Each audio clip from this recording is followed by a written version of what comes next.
Hello everyone, welcome to the channel take easy pharmacy. तो आज के लेक्चर में हम पढ़ेंगे चैप्टर 2 हमारा फार्मास्यूटिक्स का, और चैप्टर का नेम है pharmaceutical packaging. D pharma first year new syllabus के अकॉर्डिंग पीडीएफ नोट्स अवेलेबल है हमारे सभी वीडियोस के डिस्क्रिप्शन बॉक्स में, तो प्लीज़ आप उन्हें ज़रूर से चेक करें। अगर आपको हमारी वीडियोस अच्छी लगती है तो प्लीज़ लाइक शेयर सब्सक्राइब ज़रूर करें, इससे हमें मोटिवेशन मिलता है। और अगर आपकी कोई भी क्वेरी है, कोई भी डाउट है, तो प्लीज़ आप हमारे वीडियोस के नीचे कमेंट बॉक्स में कमेंट ज़रूर करें। हम आपके क्वेरी को सॉल्व करने की कोशिश करेंगे और आपको रिप्लाई 100% देंगे। तो शुरू करते हैं आप आज का लेक्चर। तो चैप्टर का नेम है चैप्टर 2 फार्मास्यूटिकल पैकेजिंग। तो इंट्रोडक्शन में क्या है? Packaging can be defined as an economical means of providing presentation, protection, identification, information, convenience, and compliance for a product during storage, carriage, and display until the product is consumed. मतलब packaging एक ऐसा source है। सबसे पहले वो क्या करता है? सबसे पहले तो वो एक इकोनॉमिकल होना चाहिए, मतलब चीप होना चाहिए, इजीली हम उसे परचेज कर सकें। अगर वही महंगा होगा तो हम उसके प्रोडक्ट जो उसके अंदर पैक है उसको कैसे हम परचेज करेंगे? ठीक है, तो एक तो क्या है उसकी, वो इकोनॉमिकल होना चाहिए, चीपर इन क्वालिटी नहीं, चीपर इन रेंज होना चाहिए, प्राइस में चीप होना चाहिए। ठीक है, फिर है मीन्स ऑफ प्रोवाइडिंग प्रेजेंटेशन, अच्छी प्रेजेंटेशन वो प्रोवाइड करे, प्रोटेक्शन प्रोवाइड करे हमारे प्रोडक्ट और फॉर्मुलेशन को, आइडेंटिफिकेशन और इन्फॉर्मेशन, प्रोडक्ट को हम इजीली आइडेंटिफाई कर सके और उसके बारे में वो इन्फॉर्मेशन भी प्रोवाइड करे, कन्वीनियंस, उसको यूज़ करने में क्या वो ईजिली यूज़ हो सके, यूज़र फ्रेंडली हो। ठीक है, कंप्लायंस फॉर अ प्रोडक्ट, ये सब किसके लिए ज़रूरी है? उस प्रोडक्ट के लिए ज़रूरी है। क्या, क्यों, कब कब ज़रूरी है? जब हम उसको स्टोर करेंगे, कैरी करेंगे या फिर डिस्प्ले करेंगे, जब तक कि वो प्रोडक्ट कंज्यूम नहीं हो जाता कस्टमर के द्वारा। ठीक है, ये सारे काम है हमारे पैकेजिंग मटेरियल के। तो ये क्या पैकेजिंग की डेफिनेशन थी। अब क्या है? Packaging must provide protection against climate condition, biological, physical and chemical hazards and must be economical. मतलब जो पैकेजिंग होती है वो क्या होती है? वो प्रोवाइड, उसको सबसे पहले क्या करना चाहिए? प्रोवाइड करना चाहिए प्रोटेक्शन, किस किस के अगेंस्ट? क्लाइमेटिक कंडीशंस जो होती है हमारी, इन्वायरमेंट हो गया, ठीक है, फॉर बायोलॉजिकल, फिजिकल और केमिकल हैजार्ड्स, इन सब से वो हमारे प्रोडक्ट को क्या करके रखे? सेफ, प्रोटेक्शन प्रोवाइड करके रखे। और उसके साथ साथ वो क्या होना चाहिए? इकोनॉमिकल होना चाहिए।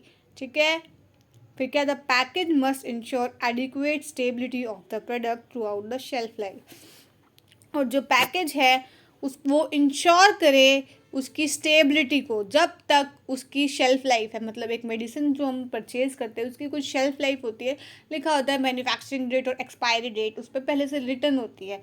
तो मतलब उसकी एक्सपायरी डेट तक उसे बिल्कुल स्टेबल रखे, ये काम किसका होता है? हमारे पैकेजिंग मटेरियल का। ठीक है,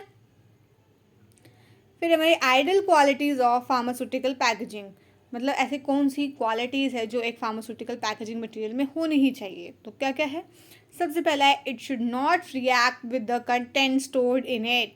मतलब वो नहीं, किसी भी कंटेंट के साथ रिएक्ट नहीं कर सकता जो भी उसके अंदर क्या है? स्टोर है। ठीक है, it should not leach alkali in the content, वो किसी भी तरीके का अल्कली कंटेंट अपने फॉर्मुलेशन में या प्रोडक्ट में क्या नहीं कर सकता?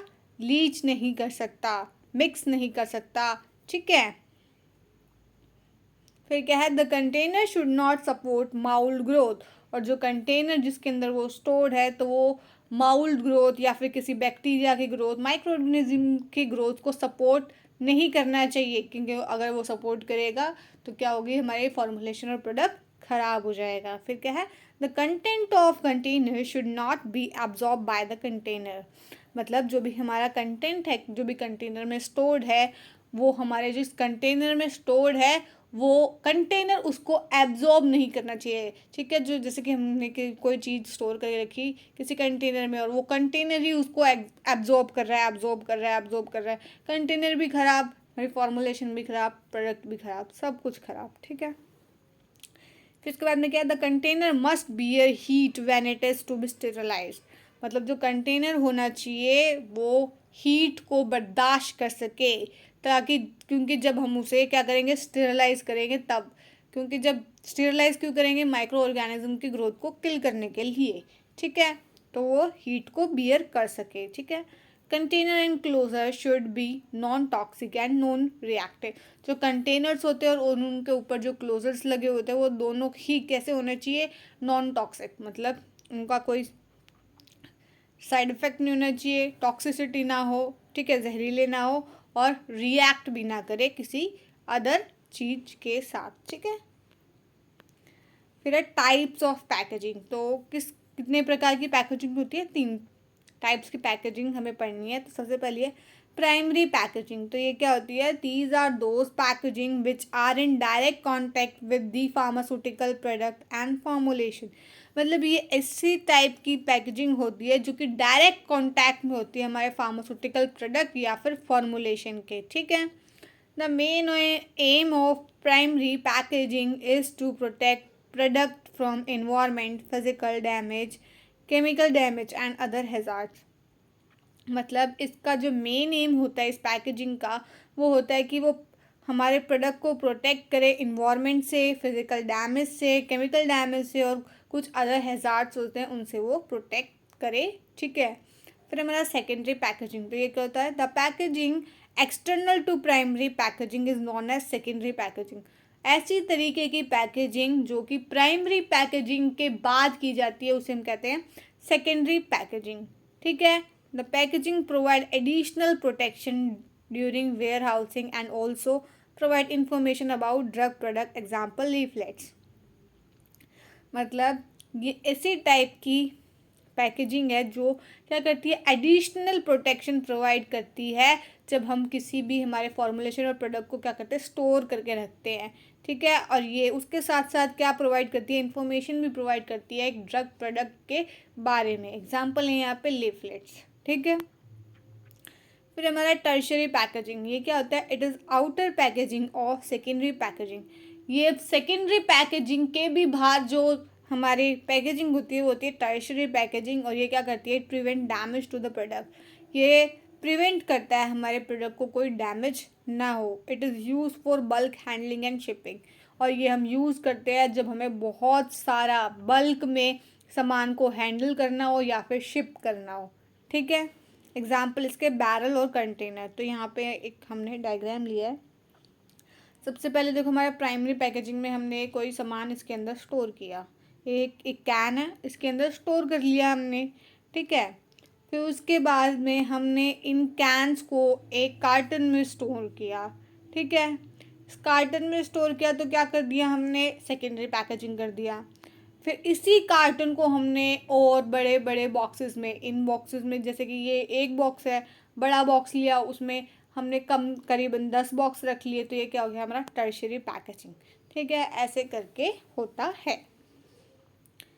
फिर है हमारे कंपोनेंट्स ऑफ पैकेजिंग। तो क्या क्या कंपोनेंट्स है हमारे पैकेजिंग में। सबसे पहला है कंटेनर। तो ये क्या होते हैं, the container refers in which product medicine is placed और enclosed, it has direct contact with drug. मतलब कंटेनर को हम कैसे रेफर करते हैं कि एक ऐसा प्रोडक्ट और मेडिसिन को इसमें अंदर हम क्या करते हैं, इनक्लोज करके रखते हैं, ठीक है। मतलब जो भी हमारी प्रोडक्ट है या फिर मेडिसिन है वो हम कंटेनर के अंदर क्या करते हैं, इनक्लोज करके रखते हैं। और वो क्या होती है, डायरेक्ट कांटेक्ट में होती है ड्रग के साथ में। हमारे जो कंटेनर्स होते हैं वो उसका डायरेक्ट कांटेक्ट होता है हमारा ड्रग या फिर हमारे प्रोडक्ट मेडिसिन, ठीक है, इनके साथ में। तो ये यहाँ पे देखो कंटेनर्स की पिक्चर है, डिफरेंट डिफरेंट टाइप्स के कंटेनर्स हैं, ठीक है। इनके अंदर जो हमारी ड्रग होती है वो क्या होती है, डायरेक्ट कॉन्टैक्ट में होती है, ठीक है। फिर हमारे क्लोजर्स। तो ये क्या होता है, it tightly packs the container to exclude oxygen, carbon dioxide, moisture and prevents the loss of water and volatile substances from the product. मतलब ये क्या होता है, टाइटली पैक करते हैं हमारे कंटेनर को, ताकि उसमें से जो भी जो भी ऑक्सीजन है वो निकल जाए, कार्बन डाइऑक्साइड है तो वो भी निकल जाए, मॉइस्चर उसके अंदर नहीं आना चाहिए। अगर मॉइस्चर होगा तो वो हमारे फॉर्मुलेशन को ख़राब कर देगा, ठीक है। वाटर का लॉस, जो उसके अंदर सेल्फ हमारे फॉर्मुलेशन के अंदर वाटर है उसका लॉस ना हो, volatile substance from the product, ठीक है। इन सब, ये सब किसका काम है? क्लोजर के, ठीक है। तो ये है हमारे इमेजेस क्लोजर की, ठीक है। फिर है कार्टन। तो ये कार्टन क्या होते हैं? Which give secondary protection against mechanical and other environmental hazards. मतलब ये सेकेंडरी प्रोटेक्शन प्रोवाइड करते हैं हमें मैकेनिकल और अदर इन्वायरमेंटल हैजार्ड्स, मतलब जो भी हमारी फॉर्मुलेशन है उसको किसी मैकेनिकल इंजरी ना हो, ठीक है, और इन्वायरमेंटल हैजार्ड्स ना हो, ताकि वो ख़राब ना हो, ठीक है। It is outer covering. ये आउटर कवरिंग होती है। Cartons are made up of wood, pulp etcetera. और ये किससे मिलकर बने होते हैं? वुड और पल्प से, वुड के पल्प से मिलकर बने हुए होते हैं। एक यहाँ पे पिक्चर है।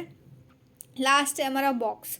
तो बॉक्स क्या होते हैं? In this packaging multiple products can be easily packed.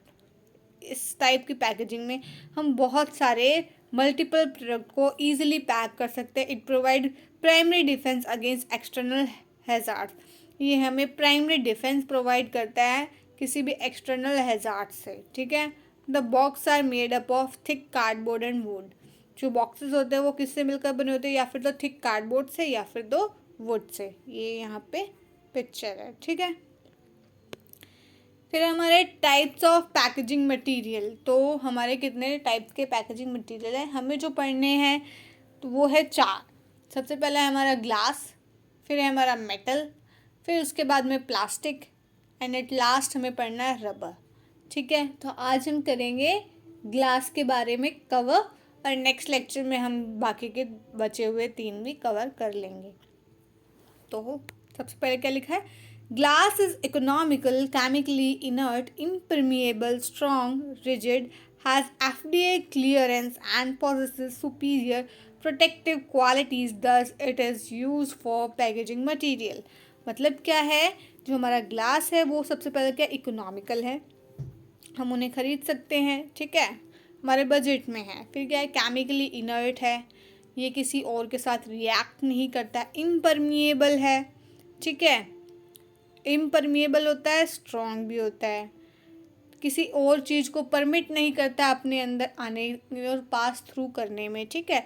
Strong होता है, मजबूत होता है, रिजिड होता है, इजीली ब्रेकेबल, मतलब इसका जो शेप होता है वो डेफिनेट होता है, रिजिड होता है, और इसके पास क्या होती है? FDA क्लियरेंस होती है। बहुत ही इसका जो विजुअल है इंस्पेक्शन बहुत अच्छा होता है, ठीक है।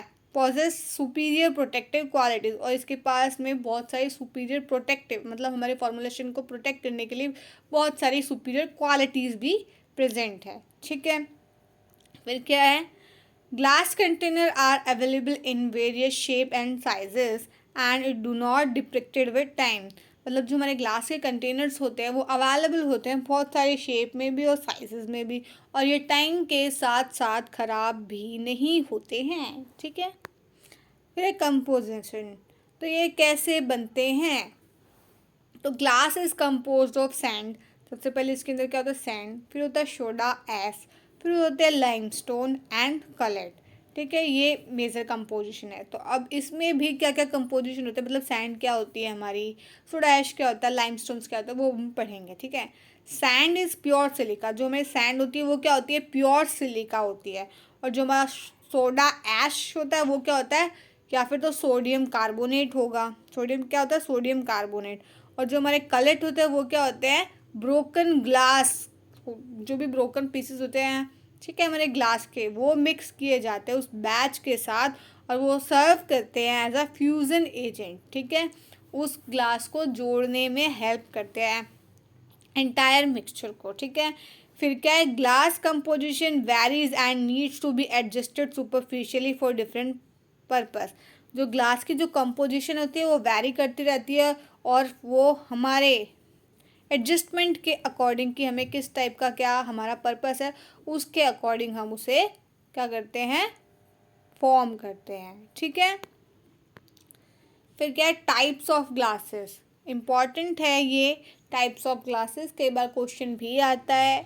ठीक है, इसके मेरिट्स पे, डिमेरिट्स पे और टाइप्स क्या होते हैं हमारे ग्लास पे, ये तो बहुत ही इम्पॉर्टेंट है। ठीक है, तो सबसे पहला है हमारा टाइप 1 बोरोसिलिकेट ग्लास। तो ये क्या होता है, रेजिस्टेंट टू केमिकल सब्सटेंसेस। ये रेजिस्टेंस प्रोवाइड करते हैं केमिकल सब्सटेंस से। ठीक है, इट इज़ लीस्ट रिएक्टिव, और लीस्ट रिएक्टिव होते हैं, किसी के साथ रिएक्ट नहीं करते हैं। एग्जाम्पल है हमारा पायरेक्स और बोरोसेल। यूज़ कहाँ होते हैं, लेबोरेटरी ग्लास एपरेटस में। लेबोरेटरी के जो ग्लास के एपरेटस होते हैं वहाँ ये यूज़ होते हैं। ये हमारा इमेज है बोरोसिलिकेट ग्लास का। फिर है treated soda lime glass. The surface of glass is resistant to attack by water for a period of time. मतलब जिसका सरफेस होता है ग्लास का वो रेजिस्टेंट होता है, मतलब कि इस पर कोई भी हमारा माइक्रो ऑर्गेनिज्म ईजिली आके अटैक नहीं करेगा। ठीक है, जब उसके, ठीक है, शॉर्ट पीरियड में। यूज़ किया है फॉर एल्कली सेंसिटिव मटेरियल। ये उनके लिए बेनिफिशियल है जिसके जो ऐसे मटेरियल जो एल्कली सेंसिटिव होते हैं। ठीक है, एल्कली मेटल्स कौन से होते हैं, हमारी पीरियोडिक टेबल में जो हमारा एस ग्रुप में फर्स्ट है। ठीक है, फर्स्ट लाइन जो होती है ना हमारी पीरियोडिक टेबल में, जो स्टार्ट होते ही, उन्हें हम कहते हैं एल्कली मेटल। उससे अगली वाली को हम कहते हैं अल्कली अर्थ मेटल। तो कौन कौन से हो गए, पहले हाइड्रोजन हो गया हमारा। ठीक है, लिथियम, सोडियम, पोटेशियम, ठीक है, स्ट्रॉन्शियम, ये सब हमारे क्या है, हमारे एल्कली मेटल्स। ठीक है, टाइप 3 क्या है, रेगुलर सोडा लाइम ग्लास। तो ये क्या होते हैं, flakes separate easily many cracks due to sudden change in temperature. मतलब जो ये क्या है, इसकी फ्लेक्स को हम ईजिली सेपरेट कर सकते हैं, और इसके अंदर क्या बहुत सारे क्रैक आ जाते हैं जब भी इसके कोई भी टेम्परेचर में जब चेंज आता है, सडन टेम्परेचर में चेंज आता है, तो इसके अंदर क्या आ जाता है, क्रैक्स आ जाते हैं ईजिली। ठीक है, ये इमेज है हमारी टाइप 2 की, और ये हमारी टाइप 3 की। यूज़ क्या इसका, टॉपिकल यूज़ और ओरल यूज़। टॉपिकल यूज़ मतलब जो हम यूज़ करते हैं हमारी स्किन के लिए टॉपिकली। ठीक है, और ओरल यूज़ हम इनटेक करते हैं कोई चीज़, मतलब ओरल यूज़। जैसे टॉपिकल मतलब हम कोई भी चीज़ स्किन पे अप्लाई करते हैं, जैसे कि हमारा डस्टिंग पाउडर हो गया, ऑइंटमेंट हो गई। ठीक है, कोई हमारा लोशन हो गया, क्रीम हो गया, ये सब क्या हमारे टॉपिकली यूज्ड। ठीक है, फिर टाइप 4 ये कहता है नॉन पेरेंटल ग्लास और न्यूट्रल ग्लास। ठीक है, फिर उसके बाद में ये कहते हैं they are softer and can be easily moulded. ये क्या होता है, जनरली सॉफ्टर होते हैं नेचर में, और हम इन्हें ईजिली माउल्ड कर सकते हैं किसी भी शेप में। और यूज़ किया इसका लार्ज ट्रांसफ्यूजन बोटल्स बनाने में यूज़ किया जाता है। ठीक है, ये इमेज है। फिर क्या advantage of glass as a packaging material. तो एडवांटेज क्या है कि ग्लास एक पैकेजिंग मटेरियल है। सबसे पहला है इट इज़ वेरी हार्ड। ये बहुत ही हार्ड होता है। दिस केमिकली रेजिस्टेंट है। ठीक है, ईजिली किसी के साथ रिएक्ट नहीं करता है, हमारी फॉर्मुलेशन को प्रोटेक्ट करके रखता है। Structure is less rigid, show low melting point. इसका स्ट्रक्चर होता है थोड़ा लेस रिजिड होता है, और मेल्टिंग पॉइंट उसका जिसकी वजह से कई बार लो होता है। वैसे तो हमारा इसका मेल्टिंग पॉइंट बहुत हाई रहता है। ठीक है, it has superior protective qualities. इसके पास बहुत सारी सुपीरियर क्वालिटीज़ है जिससे ये हमारी फॉर्मुलेशन को प्रोटेक्ट करके रखता है। Coloured bottle also available provide protection like green coloured bottle provide protection against IR rays. मतलब कलर्ड बॉटल्स भी अवेलेबल होती है ग्लास की, और वो प्रोटेक्शन प्रोवाइड करते हैं। जैसे कि ग्रीन कलर की जो बॉटल्स होती है वो प्रोटेक्ट करती है हमारी फॉर्मुलेशन को, जो कि कैसे इंफ्रारेड सेंसिटिव होती है, तो उनसे वो उन्हें प्रोटेक्ट करती है। IR मीन्स इंफ्रारेड रेज, ठीक है। It can be easily clean, हम इन्हें आसानी से क्लीन कर सकते हैं। Transport glass allows visual inspection, sorry यहाँ पे ट्रांसपेरेंट आएगा, मिस्टेक है। Transparent glass allows visual inspection of the product, मतलब जो ट्रांसपेरेंट ग्लास होते हैं वो अलो करते हैं विजुअल इंस्पेक्शन, मतलब हम देख सकते हैं कि उसके अंदर क्या प्रोडक्ट स्टोर है क्या नहीं है, वो हम ईजिली डिटरमाइन कर सकते हैं, बता सकते हैं, ठीक है। It does not deteriorate with age, मतलब समय के साथ साथ, टाइम के साथ साथ ये क्या होता है, ये खराब नहीं होता है, ठीक है। फिर क्या है डिसएडवांटेजेस, क्या क्या है। It is fragile and brittle in nature, ठीक है, मतलब ये फ्रिजाइल और ब्रिटल होता है नेचर में, मतलब इजीली ब्रेकेबल हो जाता है, ठीक है, इजीली टूट सकता है, इसके अंदर क्रैक्स आ जाते हैं, ठीक है। It is heavy in weight and occupies more volume and space, इसका जो वेट होता है वो बहुत ज़्यादा होता है, जिसकी वजह से ये वॉल्यूम और स्पेस दोनों को क्या करता है, ज़्यादा ऑक्यूपाई करता है। Once broken it can not be joint again, एक बार अगर ग्लास टूट जाता है तो उसको हम दोबारा जॉइन नहीं कर सकते, ठीक है। फिर उसके बाद में it can not undergo operation involving pressure and vacuum, मतलब ये ऐसे ऑपरेशंस को हैंडल नहीं कर सकता जिसके अंदर प्रेशर और वैक्यूम यूज़ हो, ठीक है। तो आज का लेक्चर हम यहीं एंड करते हैं। नेक्स्ट लेक्चर में हम पढ़ेंगे मेटल, प्लास्टिक एंड रबर के बारे में। आई होप आपको वीडियो अच्छी लगी हो। अगर वीडियो अच्छी लगी हो तो प्लीज़ लाइक शेयर सब्सक्राइब ज़रूर करें एंड हमारे चैनल को सपोर्ट करें एंड थैंक्स फॉर वॉचिंग।